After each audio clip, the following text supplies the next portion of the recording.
Ancient Mediterranean trade networks expanded rapidly during the first millennium BCE, moving massive volumes of goods and capital between emerging city-states.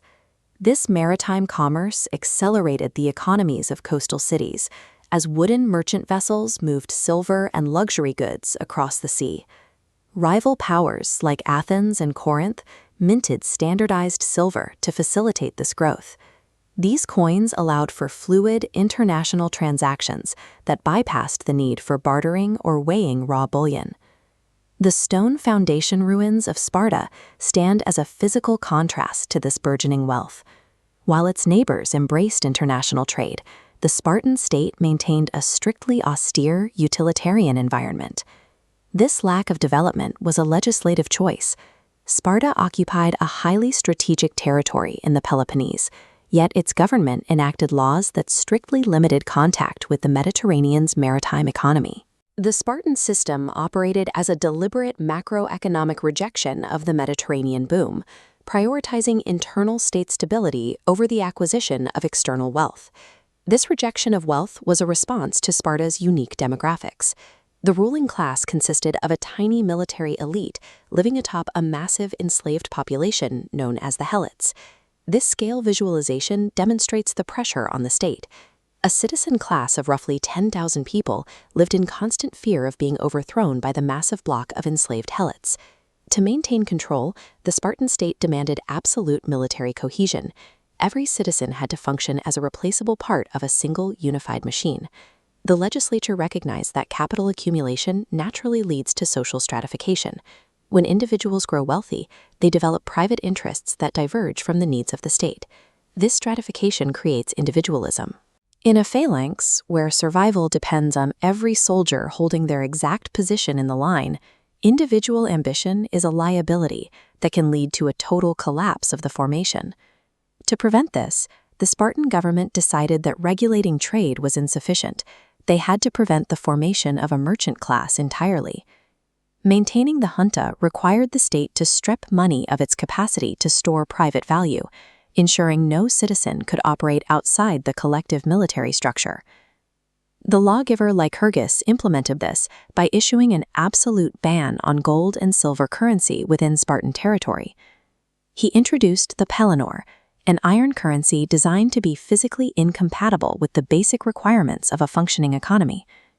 These iron spits, displayed in their bundles, served as the mandatory medium of exchange. They were unwieldy, heavy, and difficult to use in daily transactions. Unlike the portable, stamped coins of Athens, the crude, unrefined surface of these spits offered no standard of value and required no specialized craftsmanship to produce. The currency was intentionally inefficient. A single Pelanor weighed roughly 1.5 pounds, yet its purchasing power was negligible, worth only a tiny fraction of a standard silver obol. This weight made it impossible for a citizen to hide their wealth or move it in secret. Transporting even a modest amount of capital required a cart and a team of oxen. The iron Pelanor turned wealth into a physical liability. By making money heavy and practically worthless, the state ensured that any significant transfer of assets was visible to the entire community. Most early metal currencies retained intrinsic value. If a coin lost its status as money, a citizen could simply melt it down to make tools or weapons. To prevent this, the Spartan state used metallurgical engineering to strip the iron of its usefulness as a raw material. After heating the iron currency until it was red hot, it was plunged into a vat of liquid, resulting in a sudden chemical quench. Quenching the hot iron in vinegar specifically shocked the metal, fundamentally changing its internal structure. This process made the iron extremely brittle. If struck or put under heavy pressure, the metal would shatter rather than bend. This brittleness destroyed the iron's utility.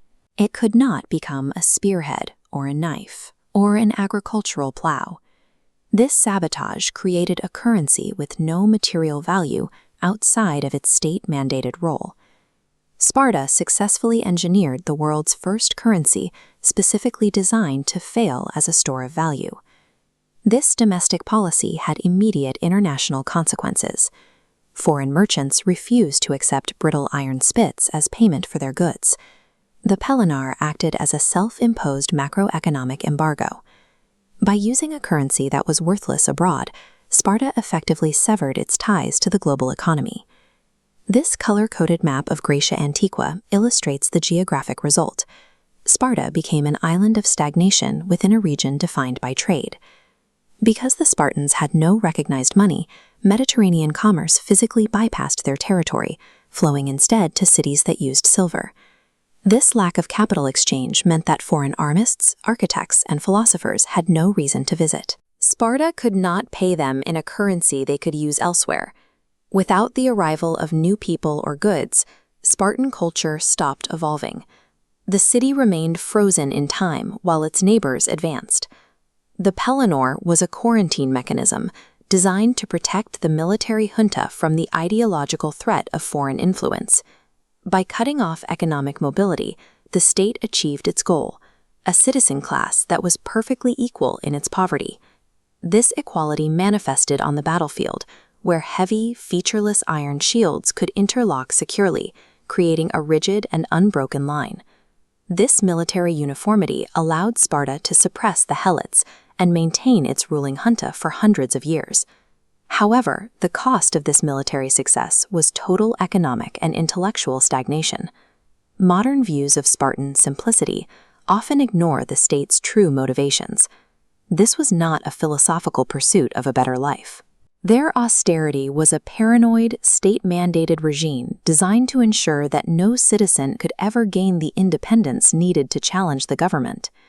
In exchange for centuries of military dominance, the Spartan legislature locked the city into a state of permanent